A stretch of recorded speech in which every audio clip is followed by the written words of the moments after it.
వాక్యం చూద్దాం.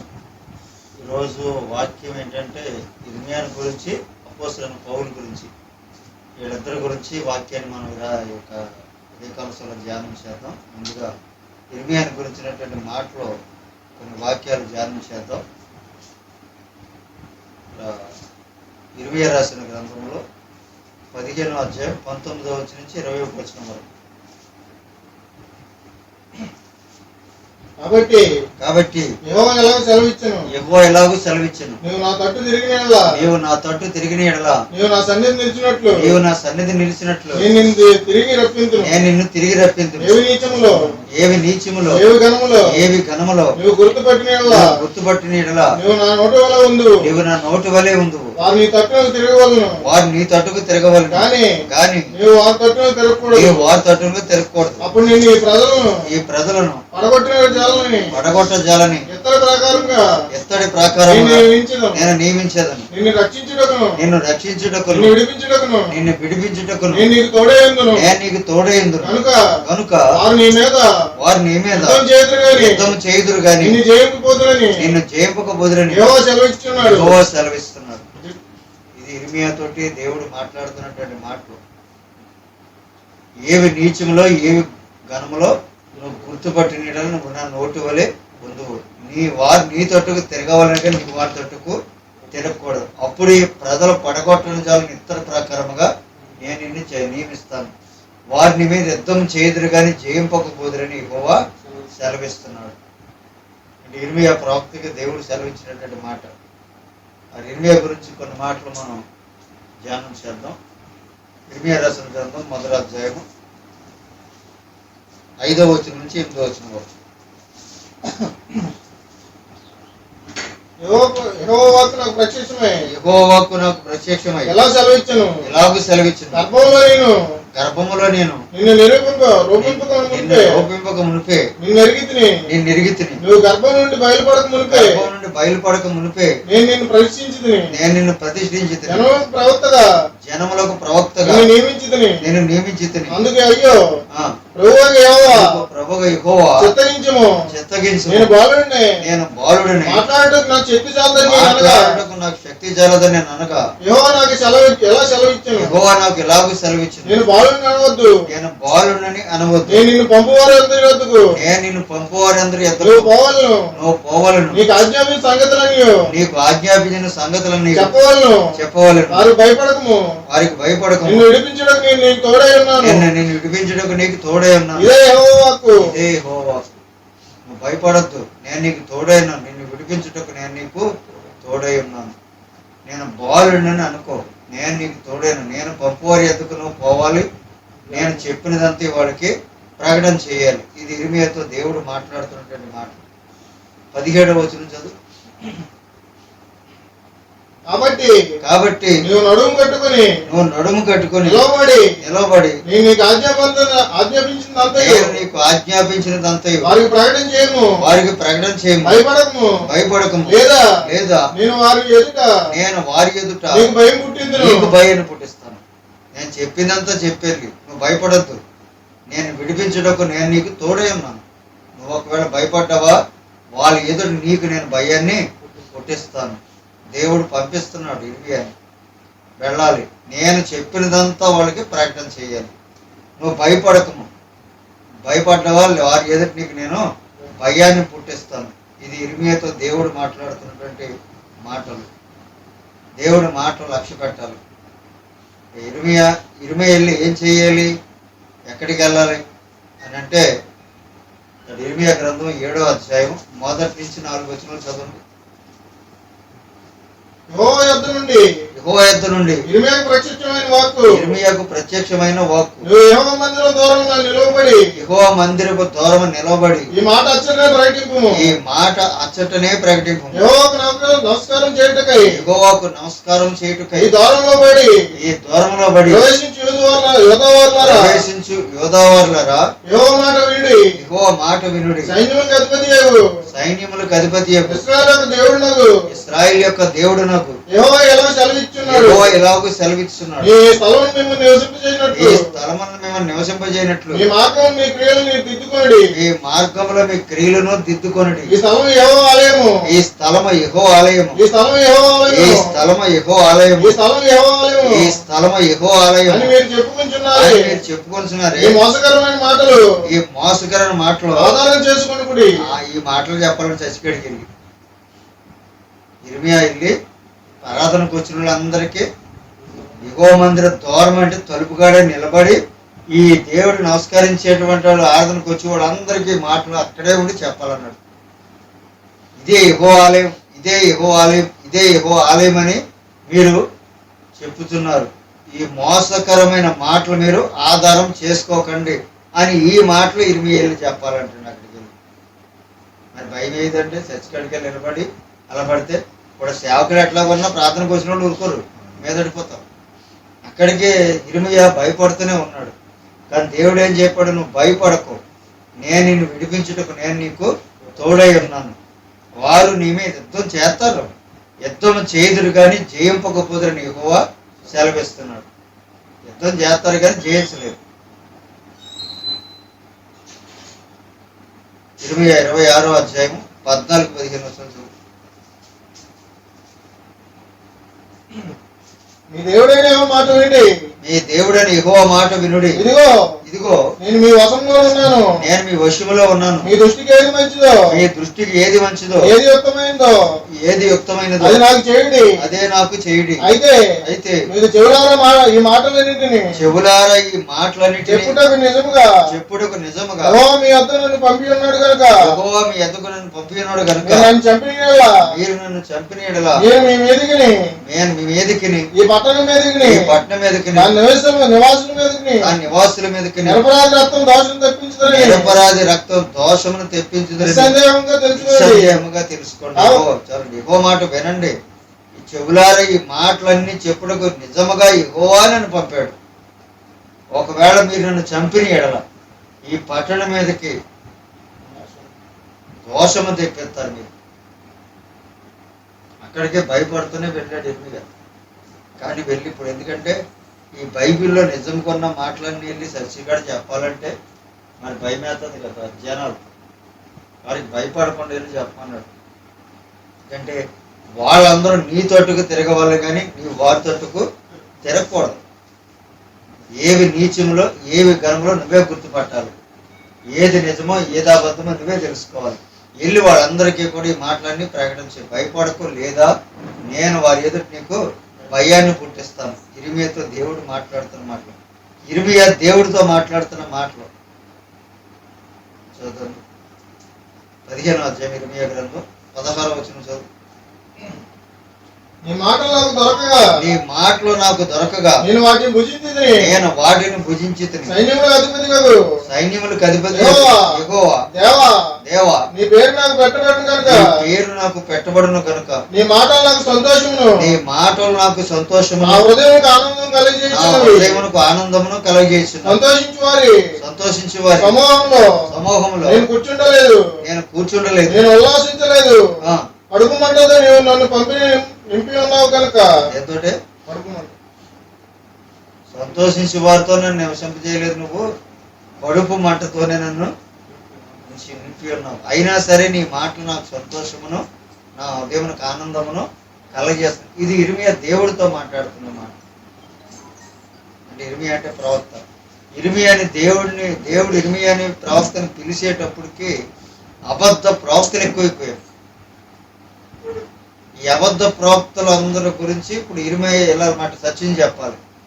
ఎందుకంటే వాళ్ళు అబద్ధాలు ప్రకటన చేస్తున్నారు కాబట్టి ఇర్మియా వెళ్ళాలి, నిజం చెప్పడానికి వెళ్ళాలి. మరి ఇర్మియా దేవుడికి చెప్పిన మాట విన్నారు కదా, ఒక మాట చూద్దాం. ఇర్మియా 14వ అధ్యాయంలో 14వ వచనం నుంచి 15వ వచనం వరకు. యెహోవా నాతో ఇట్లా నేను ప్రవక్తలు నా నామమును బట్టి అబద్ధములు ప్రకటించున్నారు. నేను వారిని పంపలేదు, వారికి ఆజ్ఞ ఇయ్యలేదు, వారితో మాట్లాడలేదు. వారు అసత్య దర్శనమును శకునమును మాయాతంత్రములను తమ హృదయంలో పుట్టిన వంచనను ప్రకటన చేయుచున్నారు. కావున నేను వారిని పంపకపోయిన నా నామమును బట్టి ఖడ్గమైనను ఈ దేశం మీదకి రాదని చెప్పుచు అబద్ధ ప్రవచనం ప్రకటించు ఎలాగూ సెలవెత్తున్నాడు. నేను చెప్పలేదే, నేను పంపలేదాడని వాళ్ళు అబద్ధాలు చెప్తున్నారు నా నామంలో. ఇర్మీయా చెప్తున్నాడు. వాళ్ళు వచ్చి ఏం చెప్తున్నారు? 13వ వచనం చదువు. అందుకు నేను అయ్యా ప్రభువైన యెహోవా మీరు ఖడ్గము చూడరు, మీకు క్షేమం కలగదు. ఈ చోటనే నేను స్థిరమైన సమాధానం మీకు ఇచ్చేదనని ప్రవక్తలు వారితో చెప్తున్నారని నేను అనగా, ప్రవక్తలందరూ కూడా మీకు ఏం పర్లేదు, మీ అందరికి క్షేమం, సంతోషం, ఆశీర్వాదాలు మీకు మెండుగా కలుగుతాయి అని దేవుడి నామాల్లో బట్టి వాళ్ళు చెప్తున్నారు. కాబట్టి మరి వాళ్ళు చాలా చెప్తున్నారు, నన్నేమి ఎలా వెళ్ళి చెప్పమంటున్నావు, ఎలాగా అంటే అప్పుడు దేవుడు అన్నాడు, నేను వారిని పంపలేదు, వారికి ఆజ్ఞ లేదు, వారు పరిగెత్తి వచ్చేదరు. నేను మాట్లాడకపోయినాను, నా నామను బట్టి అబద్ధ ప్రవచనం ప్రకటించే ప్రవక్తలకు నేను విరోధిని అని దేవుడు మాట్లాడాడు. 15వ వచనం చదువు. అవునా, నేను వారిని పంపకపోయినను నా నామం బట్టి ఖడ్గమైనను క్షేమమైనను ఈ దేశంలో రాదని చెప్పుచు అబద్ధ ప్రవచన ప్రకటించు ప్రవక్తల గురించి ఎలాగో సెలవిస్తున్నాడు. ఆ ప్రవక్తలు ఖడ్గం వలన లయమగుదురు. వారెవరితో అట్టి ప్రవచనాలు చెప్పుదురు. ఆ జనులు క్షేమమునకు ఖడ్గమునకు పాలై యెరూషలేము వీధుల్లో పడవేయబడతారు. ఎవరైతే అబద్ధాలు ప్రకటన చేస్తున్నారో ఆ చెప్పేవాడు వినేవాళ్ళు కూడా నాశనం అయిపోతామని చెప్పమన్నాడు. ఇది దేవుడు వాక్. ఇర్మీయాతో మాట్లాడుతున్నటువంటి మాట. ఇర్మీయా 23వ అధ్యాయము 15వ వచనం నుంచి 23వ వచనం వరకు. అవునా, సైన్యములకు అధిపతి యెహోవా ఈ ప్రవక్తల గురించి సెలవిచ్చినదేమనగా యెరూషలేము ప్రవక్తల యెరూషలేము యొక్క అపవిత్రత దేశమంతటా వ్యాపించెను. తినుటకు మాజీ పత్రియు తాగుటకు చేదు నీళ్లను నేను వారికి ఇచ్చి ఉంచున్నాను.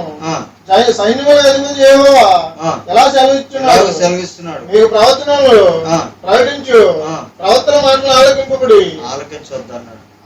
ప్రజలకు చెప్పాడు, మీరు మీకు ప్రకటించు ప్రవచనంలో అబద్ధ ప్రవక్తలు చెప్పే మీరు ఆలకించకుడి. వారు మిమ్మల్ని భ్రమపెట్టెదరు. వారు నన్ను తృణీకరించి వారితో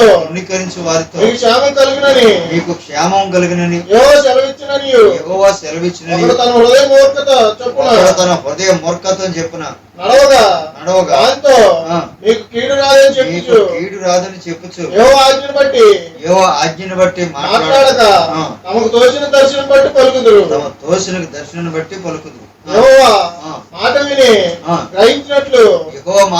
గ్రహించినట్లు ఆయన సభలో నిలబడేవాడు, ఆయన సభలో చేసేవాడెవడు, ఆ మాటను గ్రహించినట్టు దాని లక్ష్యం చేసిన వాడెవడు. యెహోవా యొక్క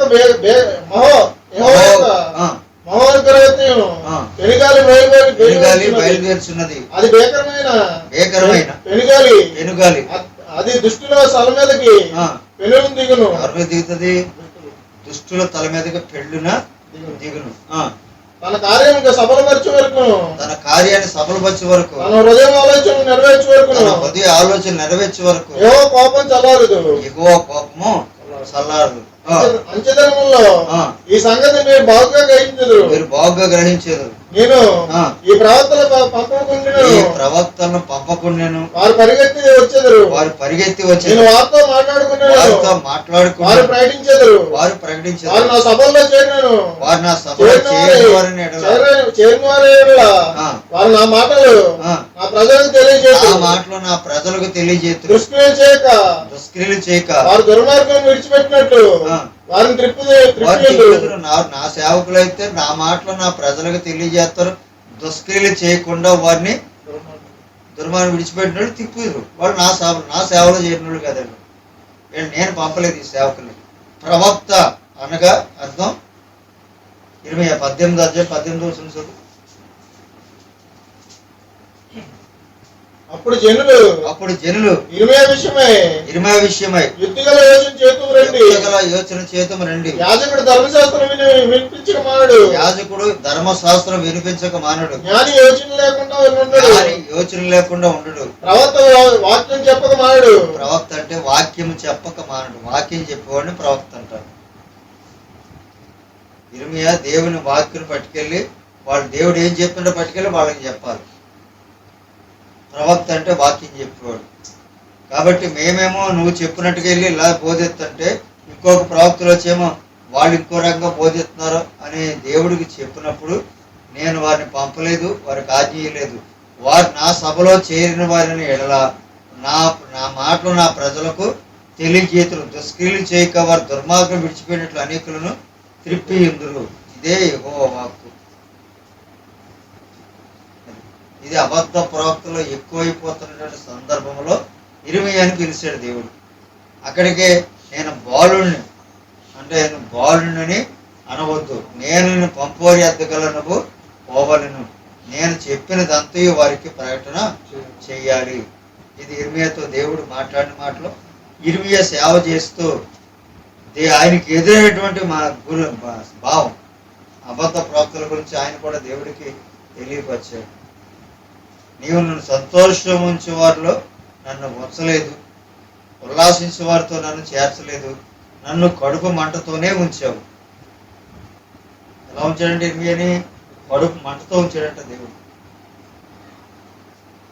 ఎందుకంటే యుద్ధం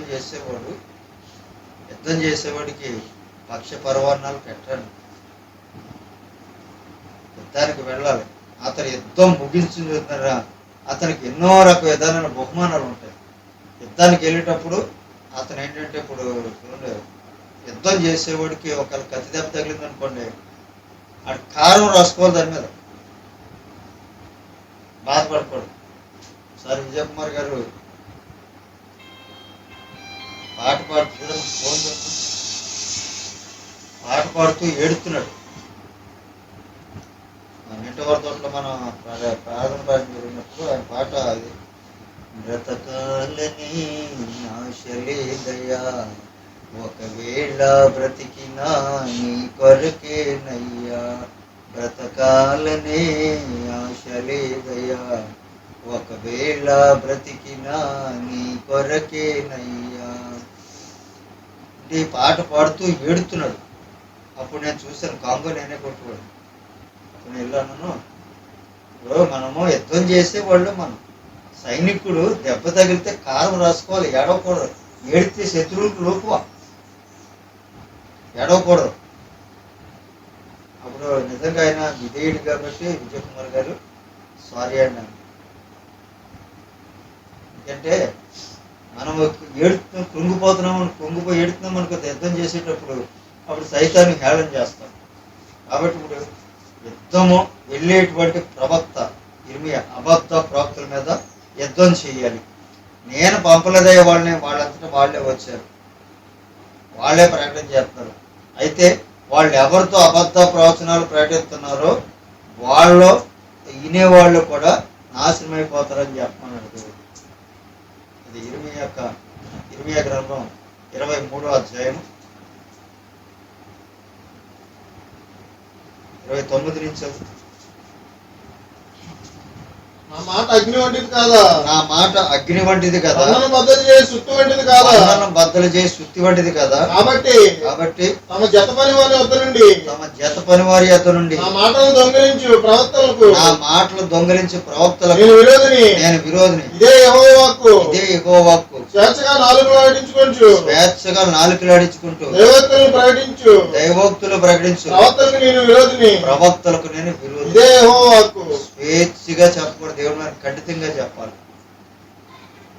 స్వేచ్ఛగా నాలుకలు నాడించుకుంటూ దైవోక్తులు ప్రకటించి ప్రవక్తలకు నేను విరోధిని. స్వేచ్ఛగా చెప్పకూడదు. వాక్యమును ప్రకటించము, సమయమందు అసమయంలో ప్రయత్నము, ఖండించము, గద్దించము, బుద్ధి చెప్పుము. ఇది వాక్యం చెప్పేటువంటి విధానం ఎలాగని దేవుడు సెలవిచ్చాడు. కాబట్టి ఇర్మీయా యొక్క మాటలో, ఇర్మీయాతో దేవుడు మాట్లాడుతున్న మాటలో మనం విన్నాం. యుద్ధము చేస్తారు వాళ్ళు, కానీ వాళ్ళు జయించలేదు. ఇర్మీయా గ్రంథం 18వ అధ్యాయంలో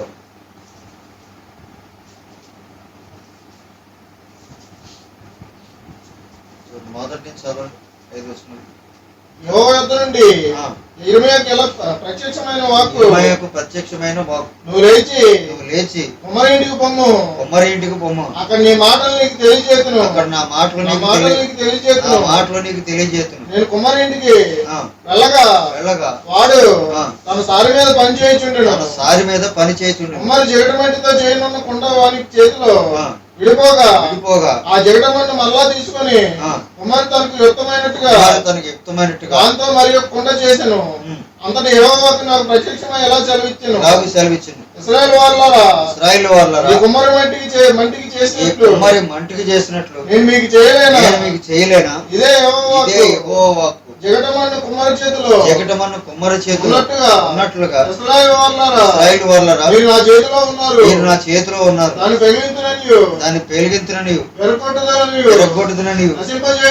నశింపజేయుదునని ఏదో ఒక జనం గురించి గాని రాజ్యమును గురించి గాని నేను చెప్పి ఉండగా ఏ జనం గురించి నేను చెప్పితును, ఆ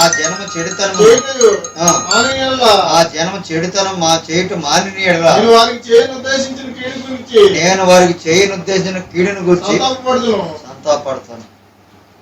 ఎవరిని నాశనం చేస్తానో, ఏ దేశాన్ని పాడు చేస్తానో, ఆ దేశం వాళ్ళ మారు మనసు పొందంటే, వారు చేయదలసిన కీడును మానేస్తే వారి యందు నేను సంతాపం పొందుతాను.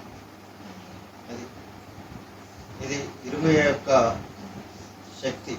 అబద్ధ ప్రవక్తలు ఎక్కువైపోయినప్పుడు ఇర్మీయాని పిలిచి దేవుడు మాట్లాడినటువంటి మాటలు.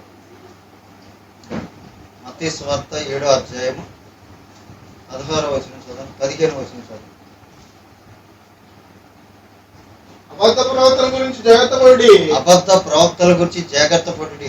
గొర్రె చర్మాలు వేసుకొని ఎద్దకు ఒత్తురు గాని లోపల క్రూరమైన తోడేళ్ళు.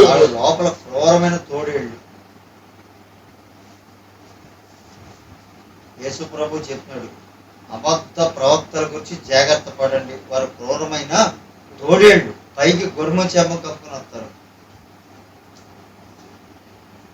పేతురు గారు రాసిన 2వ పత్రిక 2వ అధ్యాయం 1 నుంచి 3 వచనాలు.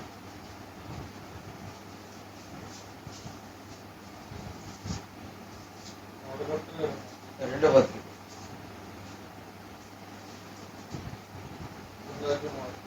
మరియు అబద్ధ ప్రవక్తల ప్రజల్లో ఉండిరి, అటువలనే మీలో అబద్ధ బోధకులు. అబద్ధ ప్రవక్తల ప్రజల్లో ఉన్నారండి. ఎక్కడున్నారో ఒక్కడ తెలుసా ప్రజలకి? మరి అబద్ధ బోధకులు ప్రజల్లో ఉండిరి, అటువలే మీలోను అబద్ధ బోధకులు. తమ్మును కొనిన ప్రభువును కూడా విసర్జించు తాముకు తామే నాశనము కలగజేసుకొని నాశనకరమగు భిన్నాభిప్రాయములు రహస్యముగా మరి రహస్యంగా బోధించాలని మైకెట్టకుండా మరి రహస్యంగా బోధించడమే కదా అది. ఎవరికి తెలియకూడదు మనం చెప్పింది. మైక్ పెట్టాలండి, మైక్ పెట్టబద్దలుగా రహస్యంగా అంటే వాళ్ళకి మట్టుకే, బయటకు తెలియని వాళ్ళు. భిన్నాభిప్రాయములు అంటే ఇప్పుడు మనం వాక్యం మైక్లో చెప్తాం అనుకో, ఒకవేళ బైబిల్ ఎరుగున్నవాడు ఈ వాక్యం కరెక్టా కాదా అనేది బైబిల్లో చూసుకుంటాడు. అందుకని చెప్పాడు మైక్ ఎట్టు. వాళ్ళు నాశనగా భిన్నాభిప్రాయం అంటే వాక్యానికి వ్యతిరేకమైన అభిప్రాయం. చదువు. మరియు అనేకులు వారి పోకిరి చేష్టలను అనుసరించి నడుతురు. వీరిని బట్టి సత్య మార్గం దూషించబడు. వారు అధిక లోబులై కల్పనా వాక్యములు చెప్పుచు ఈ వల్ల లాభం సంపాదించు వారికి పూర్వం నుండి విధించబడిన తీర్పు ఆలస్యం చేయదు. వారి నాశనము నిద్రపోదు. దేవదూతలు పాపం చేసినప్పుడు చేసినప్పుడు దేవదూతలు పాపం చేసిన దేవుడు వారిని విడిచిపెట్టక దేవుని వాడు విడిచిపెట్టక పాతాళ లోకమందలి కటికి చీకటి గల బిలాములోనికి త్రోసి తీర్పు కావల్లో ఉంచుకోటకు తీర్పు వరకు కావల్లో ఉంచుటకు వారికి అప్పగించాను. వారికి కటికి బిలాము అంటే కటికి చీకట్లో బంధించి ఉంచాడంట దేవదూతలు తప్పు చేసినప్పుడు.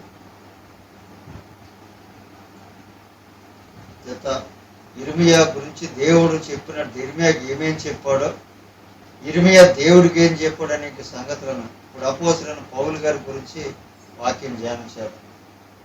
ఆయన యొక్క సువార్త పరిచర్య, ఆయన ఏం మాట్లాడుతున్నాడో ఆ మాటలు మనకు జాగ్రత్తగా అపోస్తలుల కార్యాలు 20వ అధ్యాయం 4-5 వచనాలు.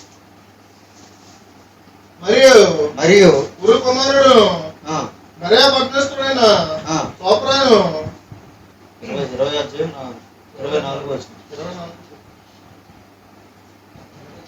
20వ అధ్యాయం 24వ వచనం. అయితే దేవుని కృపా సువార్తను గురించి సాక్ష్యమిచ్చుడి నా పరుగును నేను ప్రభువైన యేసు వలన పొందిన పరిచర్య తుద ముట్టింపు వలన నా ప్రాణము నాకు ఎంత మాత్రము ప్రియమైనదిగా ఎంచుకోవట్లేదు. నేను దేవుడు నాకు అప్పగించిన కృపా సువార్త విషయంలో నేను నా ప్రాణము నాకు ఎంతంగా ప్రియముగా మాత్రము ఎంచుకోవట్లేదు. పౌలు గారి మాట, ఆయనకు సువార్త అప్పచెప్పాడు ప్రభు. ఆ సువార్త పరిచయ నిమిత్తం నా ప్రాణం ఎంత మాత్రం నాకు ప్రియమైనదిగా ఎంచుకోవటం లేదు. ఫిలిప్పీయులకు రాసిన పత్రికలో 1వ అధ్యాయం 19 నుంచి 21 వచనం వరకు. మరియు నేను ఏ విషయంలోనూ సిగ్గుపడక ఎప్పటి వల్లే ఇప్పుడు పూర్ణమైన ధైర్యంతో బోధించడం వలన నా బ్రతుకు మూలంగానైనా సరే చావు మూలంగానైనా సరే క్రీస్తు నా శరీరమందు గణపరచబడులని నేను మిగులు అపేక్షించుచున్నా ప్రకారముగా మీ ప్రార్థనల వలన యేసుక్రీస్తు యొక్క ఆత్మ నాకు సమృద్ధిగా కలుగుట వలన ఆ ప్రకటన రక్షణార్థంగా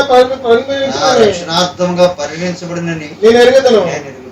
చూడండి, ఇక్కడ పౌలు చెప్తున్నాడు, నా చావు మూలంగానైనా సరే నా బ్రతుకు మూలంగానైనా సరే క్రీస్తు నా శరీరమందు గణపరచబడవాలని అపేక్షిస్తూ, అక్కడేమో నా ప్రాణం ఎంత మాత్రం నాకు ప్రియమైనదిగా నేను ఎంచుకోవట్లేదు అని అపోస్తలుల కార్యాల్లో పౌలు గారు 21వ వచనం చదవండి. నా మట్టుకైతే బ్రతుకుడే క్రీస్తు, చావైతే లాభం.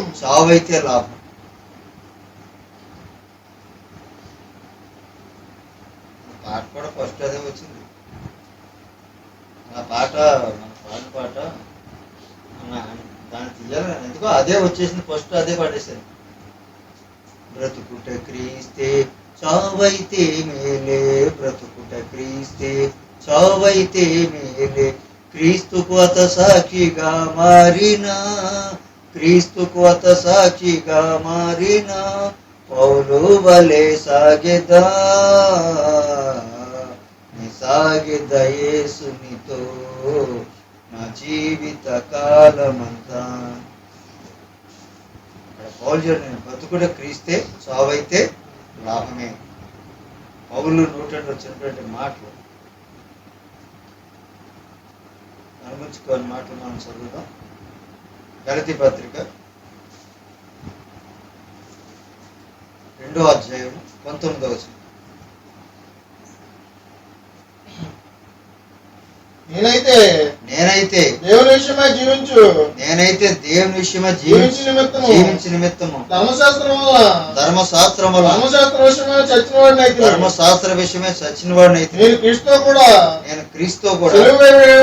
సిలువేయబడి ఉన్నాను. ఎక్కడో జీవించేవాడు నేను కాను, క్రీస్తే నా యందు జీవించున్నాడు. క్రీస్తే నా యందు జీవిస్తున్నాడు. ఎక్కడో జీవించేవాడు నేను కాను, క్రీస్తే నా యందు జీవిస్తున్నాడు. ఎందుకంటే ఒకవేళ ఈయన బతికాడు అనుకో, అనేక హింసిస్తాడు, బాధ పెడతాడు, శ్రమ పెడతాడు. కాబట్టి ఇకనో జీవించేవాడు నేను కాదు, క్రీస్తే నా యందు జీవించుతున్నాడు. 6వ అధ్యాయం 14వ వచనం చదువు. అయితే మన ప్రభు అయిన యేసుక్రీస్తు సిలువ యందు తప్ప మరి దేని యందును అతిశయించుట నాకు దూరమగును కాక. దాని వలన నాకు లోకమునకు నేను సిలువేయబడి ఉన్నాము. లోకమునకు నేను, నాకు లోకము సిలువేయబడి అంటే మూసివేసుకున్నాం. లోకంతో నాకు పని లేదండి. ఇది పౌలు గారు సువార్త. అంటే సువార్తికుడిగా పౌలు, ప్రవక్తగా ఇర్మియా. దేవుడు వాళ్ళకి సెలవిచ్చినటువంటి మాటలు, వీళ్ళలో దేవుడితో మాట్లాడుతున్నటువంటి మాటలు పౌలు గారు ఫిలిప్పీయులకు రాసిన పత్రికలో 3వ అధ్యాయం 12 నుంచి 13 వచనాలు. ఇదివరకే నేను గెలిచితనైనను, ఇదివరకే సంపూర్ణ సిద్ధి పొందితనైనను నేను అనుకున్నట్లేదు గాని నేను దేని నిమిత్తం క్రీస్తు యేసు చేత పట్టబడుతున్నాను, దాన్ని పట్టుకోవాలనే పరిగెడుతున్నాను. దేని చేత క్రీస్తు యేసు చేత పట్టబడుతున్నో దాన్ని పట్టుకోవాలనే నేను పరిగెడుతున్నాను. ఎందుకు పట్టుకున్నాడు ఇన్ని? అపోస్తల కార్యాల్లో 26వ అధ్యాయం 18వ వచనం. నన్ను చూచిన సంగతిని గురించి నీకు కనబడబో సంగతిని గురించి నిన్ను పరిచారకుని గాను సాక్షిని గాను నియమించుటకే కనబడి ఉన్నాను.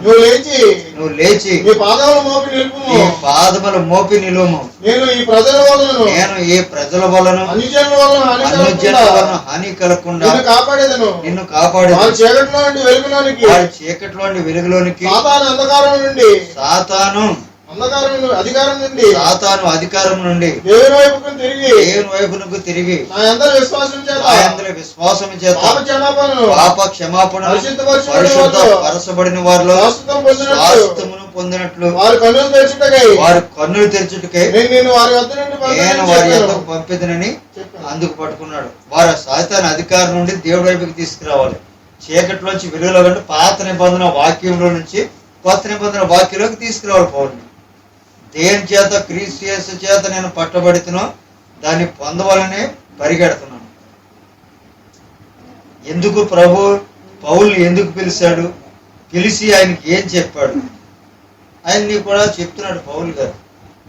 సాతాను అధికారం నుండి దేవుని వైపునకును పరిశుద్ధపరచబడిన స్వాస్థ్యమును పొందినట్లు వారి కన్నులు తెరచుటకై నేను వారి యొద్దకు నిన్ను పంపిస్తాను. వాడు కళ్ళు తెరవాలి.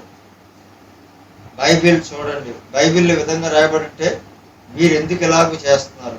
యేసుప్రభు అప్పుడు ధర్మశాస్త్రం బోధిస్తూ ధర్మశాస్త్రంలో ప్రధాన విషయాలు పెట్టేసి మీరు ఎందుకు ఇలాగ చేస్తున్నారని ఆయన ఎలాగైతే ప్రకటన చేశాడో పౌలు కూడా ఇప్పుడు ఏంటంటే కొత్త నిబంధన గ్రంథాన్ని వాళ్ళకి స్పష్టంగా తెలియచేయాలి, కళ్ళు తెరిపించాలి. ఫిలిప్పీ 3వ అధ్యాయం 13వ వచనం. సహోదరులారా నేను ఇదివరకే పట్టుకున్నానని తలంచును. అయితే ఒకటి చేయుచున్నాను, వెనుకున్నవి మరిచి ముందున్న వాటికి వేగిరపడుచు క్రీస్తు యేసునందు దేవుని ఉన్నతమైన పిలుపును కలుగు బహుమానం పొందవాలని గురి యొద్దకే పరిగెడుతున్నాను. దేవుని ఉన్నతమైన పిలుపును కలుగు బహుమానాన్ని పొందవలని గురి యొద్దకే పరిగెడుచున్నాను. గురువు లేని విద్య పనిచేయదు. గురువు అంటారు. ఇప్పుడు విద్య నేర్పేవాడిని ఏమంటారు? గురువు అంటారు. మరి వాక్యము మత్తయి సువార్తలో 23వ అధ్యాయం 9వ వచనం.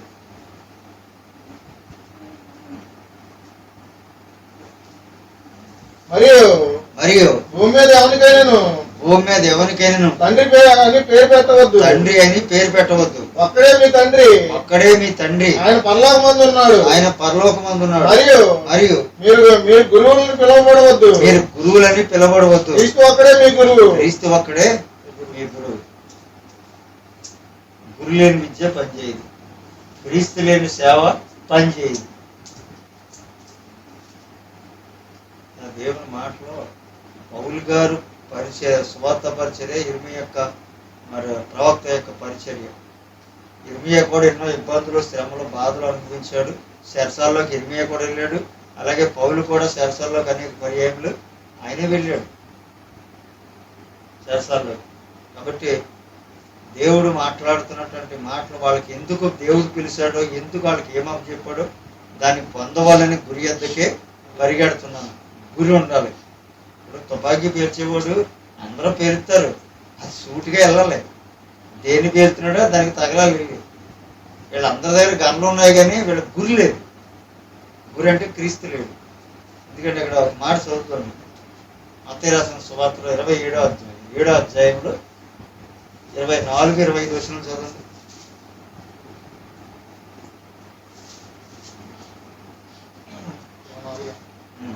కాబట్టి ఈ నా మాటలు విని వాటి చెప్పును చేయి ప్రతివాడును బండ మీద తన ఇల్లు కట్టుకుని బుద్ధిమంతుని పోలి. ఈ నా మాటలు విని వాటి చెప్పును చేయి ప్రతివాడు బండ మీద తన ఇల్లు కట్టుకుని పోలి బుద్ధిమంతుని పోలి ఉంటాడు. బండ అంటే 1 కొరింథీ పత్రిక 10వ అధ్యాయం 4వ వచనం.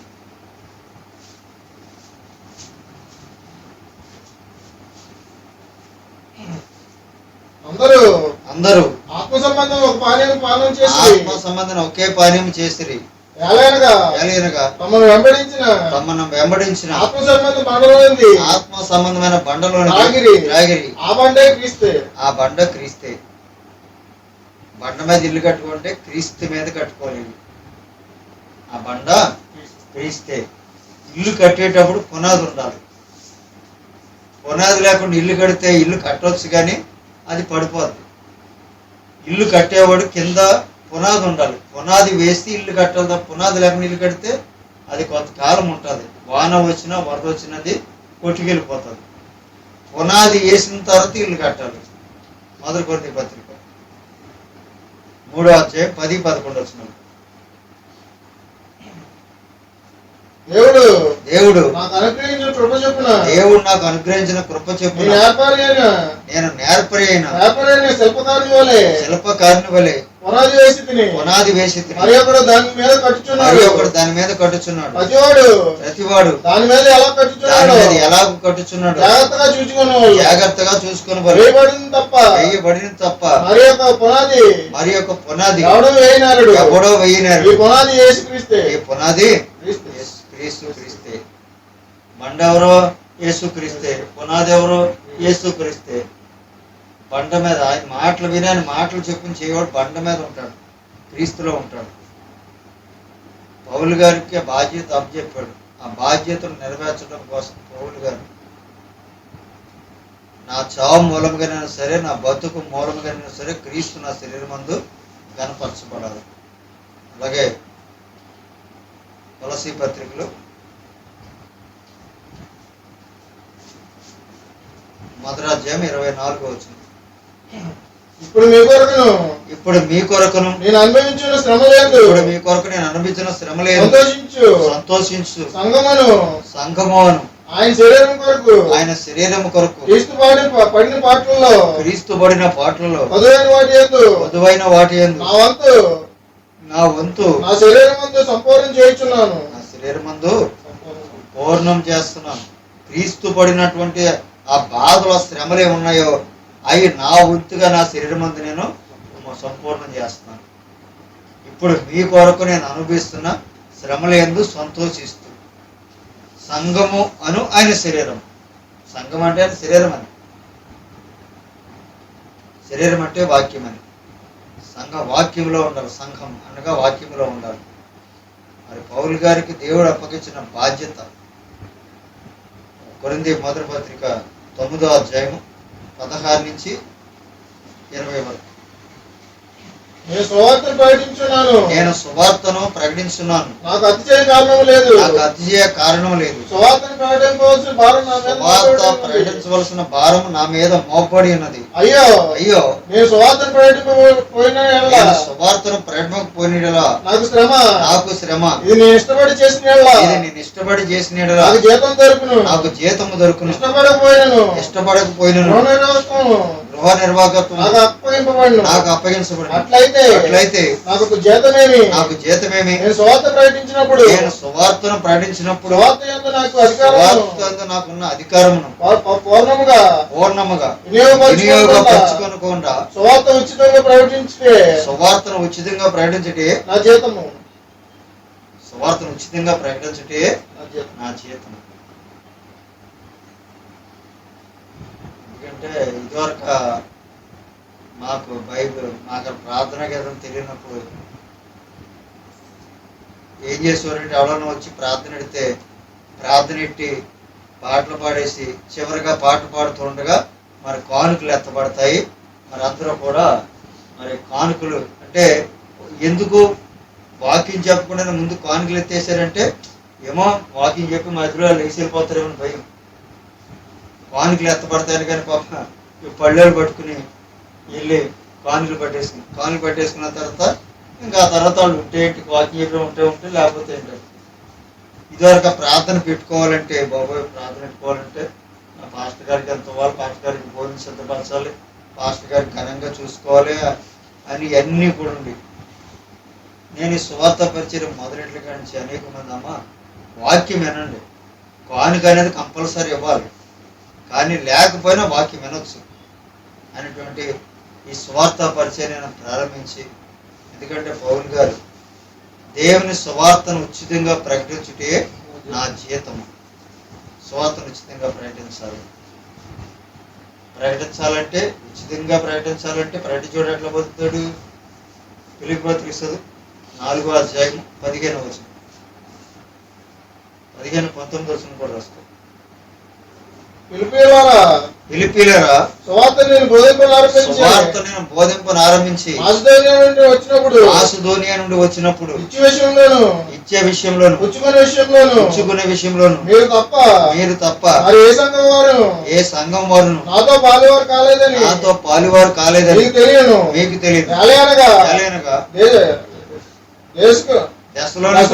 కూడా మీరు మాటి మాటికి నా అవసరం తీర్చడానికి సహాయం చేసి అది ఆయన దగ్గర సువార్త విన్నవాడు ఇచ్చేవారంటే డబ్బులు పౌలు గారికి.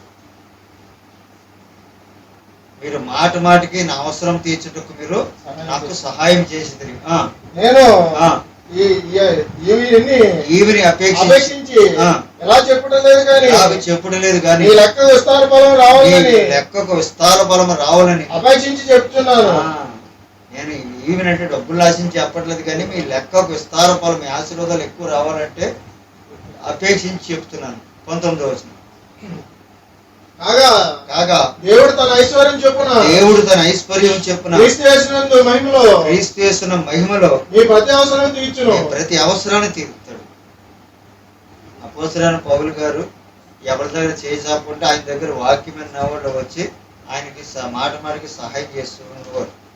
అదే చెప్తున్నా, దేవుని సువార్తను ఉచితంగా ఇప్పుడు డబ్బులు ఎత్తున్నారనుకో, డబ్బులు ఏం చేస్తారన్నా కొద్దిగా ఎక్కువ ఉన్నప్పుడు ఎక్కడికైనా వెళ్ళాలంటే ఇప్పుడు బండి పిల్లలు కొట్టించుకోవాలి, వాళ్ళు కానుక ఇస్తారు లేదో తెలియదు. ఈ డబ్బులతోటే వెళ్ళి ఏంటంటే సువార్త చెప్పండి. ఇప్పుడు మన దగ్గర డబ్బులు లేవనుకో బండి వేసిన వెనకన్నప్పుడు సువార్తను ప్రకటన చేయాలి. ఎందుకంటే ఒక ఆత్మ రక్షించబడటం అనేది ఎంతో ఘనమైనటువంటి పరిచర్య. ఆ డబ్బులతోటే సువార్త చెప్పి రావాలి. అలాగని చెప్పి మన సావాసంలో నేను ఒక పద్ధతి పెట్టాను, సువార్త నిమిత్తం ప్రత్యేకంగా డబ్బులు తీయండి. వాళ్ళు ఏం చేస్తారంటే మరి నాకంటే తెలివైన వాళ్ళు కదంలో నాకు ఇచ్చే డబ్బుల్ని పక్కెట్టేసి అయ్యే సువార్తకి ఇచ్చేవారు. నాకు ఇచ్చే కానుకలని కొన్ని కట్ చేసి ఆ డబ్బులు సువార్తగాని ఇచ్చేవారు. నాది నేను కష్టపడుతున్నాను కాబట్టి నాది నాకు ఇచ్చేది. సువార్త నిమిత్తం మీరు కొంత డబ్బు మీరు ఇవ్వాలి.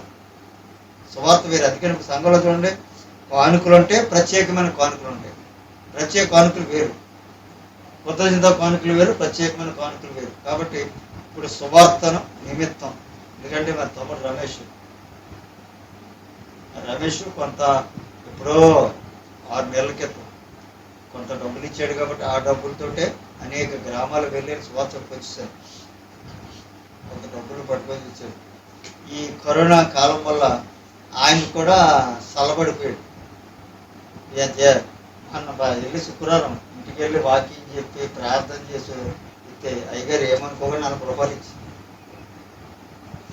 ₹40 ఏమనుకోను. లేదు బాబు, నువ్వు ఇచ్చావు కాబట్టి నీ డబ్బులతో నేను సువార్త చెప్పుకొచ్చాను. ఎందుకంటే కృతజ్ఞత అనేది ఉండాలి.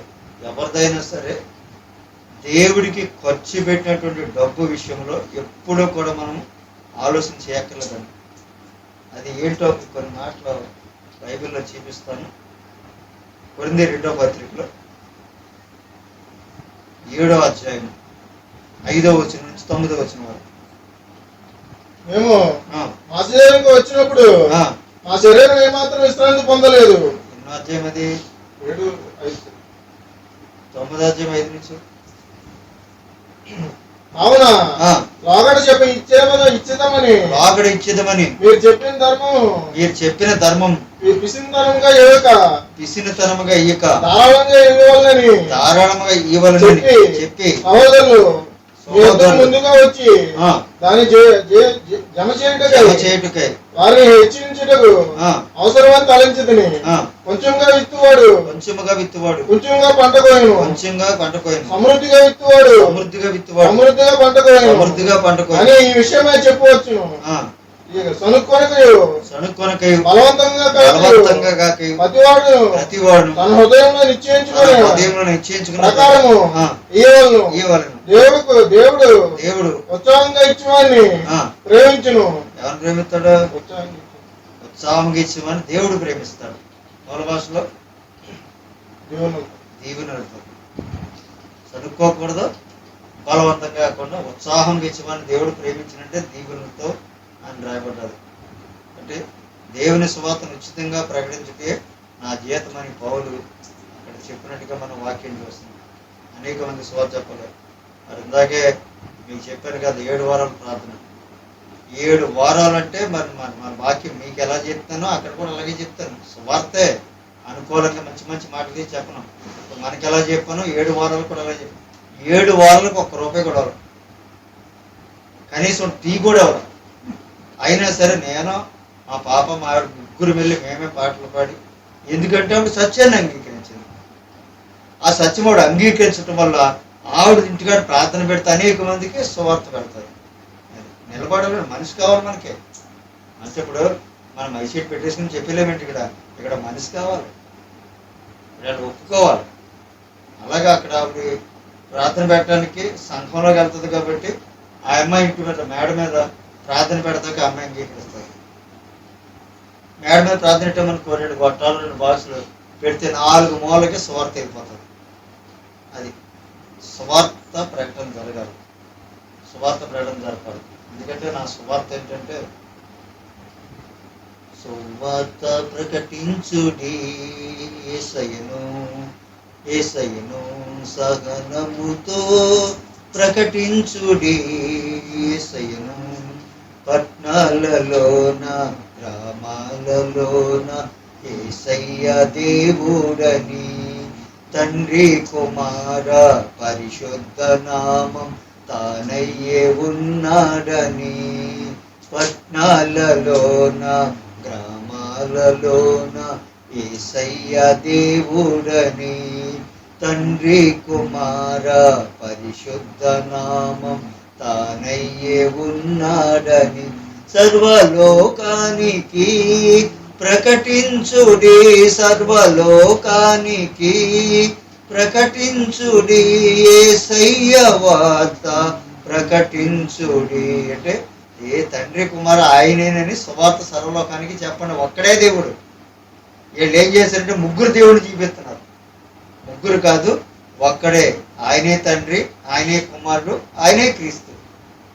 3 ఒక్కడేనని సువార్తను ఇప్పటికీ కూడా లోకానికి తెలియదని, ఒక్కడే దేవుడని కానీ తండ్రి కుమార పరిశుద్ధులు 3 ఒక్కడేనని సంగతి తెలియదని దాన్నే సువార్త అంటారు.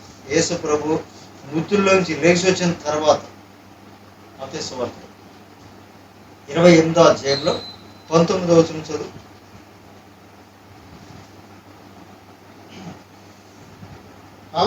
కాబట్టి మీరు వెళ్ళి సమస్త జనులను శిష్యులుగా చేయుడి. తండ్రి యొక్క కుమారుని యొక్క పరిశుద్ధాత్మ యొక్క నామములోకి బాప్తిసం ఇచ్చు. తండ్రి యొక్క కుమారుని యొక్క పరిశుద్ధాత్మ యొక్క నామములోకి. నామం అంటే ఒక్కడేనని మీరు సర్వలోకానికి వెళ్ళి చెప్పండి. నామం అంటే ఒకటే, నామాలు అంటే 3 వస్తాయి లేదా 2 వస్తాయి. అది మీరు సర్వలోకానికి చెప్పండి. మనకి ఆ బోధ లేదు కాబట్టి ఆ క్రీస్తు సువార్తను ప్రకటించే వాళ్ళు లేరు కాబట్టి ఆ క్రీస్తు సువార్తను ప్రకటించాలి. పైగా క్రీస్తు సువార్త సత్యాన్ని బోధించే వాళ్ళు ఎవరి దగ్గర చేయి చాపకూడదు. అది నిబంధన. ఆ నిబంధన ఏంటో మరి మనకి బైబిల్ గ్రంథం మనకి స్పష్టంగా పౌలు చెప్తున్నాడు కదా, ఏ సంఘపు వారి దగ్గర నేను చేయి చాపలేదు. మనం దేవుని వాక్యాన్ని సువార్తను ప్రకటించాలి. ఎందుకంటే నిన్ను వారిని పొరుగు వారిని ప్రేమించు అనేటువంటి ధర్మశాస్త్రం అందరికీ ప్రధానమైనటువంటి ఆజ్ఞ అది. ఇప్పుడు మనకు తెలిసినటువంటి సత్యాలు అనేక మందికి తెలియచేయాలి. ఇప్పుడు యమునాపల్లి వెళ్తుంటాను, యమునాలో వెళ్తే 2-3 ప్రసంగాలు చేస్తే వస్తే 100-50 వస్తుంది. ఎక్కడి నుంచి వెళ్ళాలి? బొండాడి నుంచి అక్కడికి వెళ్ళాలి, పెట్రోల్ ఖర్చు రాదు. అంటే సత్యం వెంట మనకు ఘనత వినాలి.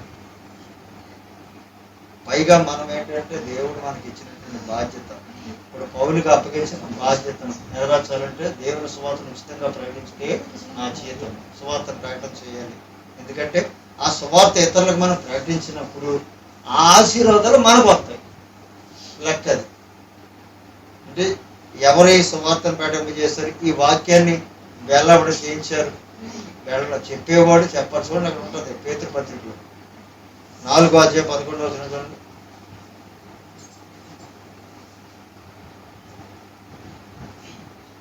ఒకడు బోధించిన దైవోక్తులు బోధించినట్లు బోధింపవలను. ఒకడు ఉపచారం చేసిన దేవుడు అనుగ్రహించి సామర్థ్యం నుండి చేయవలెను.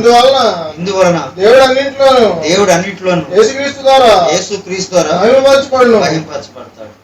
ఒకడు బోధిస్తే దైవోక్తులు బోధించినట్లే బోధించాలి. ఒకడు ఉపచారం చేయాలి, దేవుడు అనేది సామర్థ్యం కొలితే ఇవ్వవలను. వీళ్ళిద్దరు అలాగే చేయటం వల్ల యేసుక్రీస్తు ద్వారా తండ్రి అయిన దేవుడు మహింపరచబడతాడు. దేవుని పరిచర్య జరగాలి, దేవుని యొక్క రాజ్య సువార్త ప్రకటించబడాలి. మరి ప్రభు పనిచేయటం. యోహాను సువార్త 4వ అధ్యాయం 32వ వచనం, 33, 32వ వచనం. అందుకైన భుజించుటకు మీకు తెలియని ఆహారం నాకు ఉన్నదని వారితో చెప్పగా శిష్యులు ఆయన భుజించుటకు ఎవరైనా ఏమైనా తెచ్చినేమో అని ఒకరితో ఒకటి చెప్పుకుని యేసు వారిని చూచి నన్ను పంపిన వారి చిత్తం నెరవేర్చుట ఆయన పని తుదముట్టించుట నాకు ఆహారమైనది. నన్ను పంపిన వారిని చిత్తం నెరవేర్చుట, ఆయన పని తుదిముట్టించుట. ఈ మాట ప్రభు మాట్లాడాడు, తర్వాత పౌలు మాట్లాడాడు. ఇదే మాట మొదట 2 తిమోతి పత్రికలో 4వ అధ్యాయం 7వ వచనం. 2 తిమోతి పత్రిక 4వ అధ్యాయం 7వ వచనం. మంచి పోరాటం పోరాడుతుని నా పరుగు కడముట్టితిని విశ్వాసం కాపాడుకుంటుని నా పరుగు కడముట్టించుతుని. ఎందుకంటే దేవుడు ఆయనకు అప్పగించిన పని పౌలు వలె. ఎందుకంటే పౌలు ప్రభు పౌలుకు ప్రత్యేకమైన పాత్ర ఒకటి ఇచ్చాడు. మన సేవకులకి ఎలా కదండి పాత్ర అంటే ఒక గిన్నె వేసి ఆ గిన్నె వేసి ప్రభు తల మీద ఉంటాం, ఆ తల మీద కదలా ఒక చేతిలో ఉంటాం, ఈ నెత్తి మీద ముళ్ళ కిరీటం, ఈ ముళ్ళ కిరీటం నుంచి ఇలా రక్తం కారితే గిన్నెలో పడుతుంది. పాత్ర అంటే మామూలుగా ఇంట్లో పాత్రలు అనుకుంటున్నారు. పాత్ర అంటే కుమారుడు. యేసులో పాత్ర ఏంటి? దేవుడు కాదు, కుమారుడు పాత్ర. పౌలు గురించి చూపిస్తాను. అపోస్తుల కార్యాలు 9వ అధ్యాయం 17వ వచనం చదువు. 16వ వచనం చదువు. ఇతడు నా నామం కొరకు ఎన్ని శ్రమలను అనుభవింపవలెను నేను ఇతనికి చూపుతున్నానని అతనితో చెప్పాను. అననీయ వెళ్ళి 15 చదువు. అందుకు ప్రభు నువ్వు వెళ్ళుము అన్యజనులు ఏటను రాజులు ఏటను ఇశ్రాయేలు ఏటను నా నామం భరించుటకు నిన్ను ఏర్పరచుకున్న సాధనమై అన్నాడు. నేను ఏర్పరచుకున్న మూల భాషలో పాత్ర అన్నాడు. పాత్ర అంటే బాబా బైబిల్ పూర్తిగా లేదు. పాత్ర అంటే గిన్నె అనుకుంటున్నాడు. పాత్ర అంటే ఈయనకు పాత్ర ఇచ్చాడు. ఏంటంటే అన్యజనులు బూదిగాంతల వరకు అన్యజనులు అందరినీ క్రైస్తవులను చేయాలి. అది ఈజీ కాదు. ఎందుకంటే పాత నిబంధన వాక్యం ఉండిపోయారు. చీకట్లో నుండి వెలుగులోనికి సాతాను అధికారం నుండి దేవుని వైపుకు మలచడానికే పౌలు గారు నా ప్రాణం నాకు ఎంత మాత్రం ప్రియమైనదిగా నేను ఎంచుకుంటలేదు. నా బ్రతుకు మూలంగానే సరే, నా చావు మూలంగానే సరే క్రీస్తు నా శరీరం ముందు ఘనపరచబడాలని అపేక్షిస్తున్నాను. బ్రతుకుడు క్రీస్తే, చావైతే లాభమే. ప్రార్థన చేద్దాం. ప్రభు తన పరిశుద్ధమైన యథార్థమైనటువంటి నిత్య జీవమును, ఆరోగ్యము, ఆశీర్వాదం, ఐశ్వర్యం ఇచ్చే జీవము గల దేవుని యథార్థమైన మాటలు మీ కుటుంబాల నిమిత్తం, మీ ఆరోగ్యాల నిమిత్తం, మీ ఆత్మీయ జీవితాల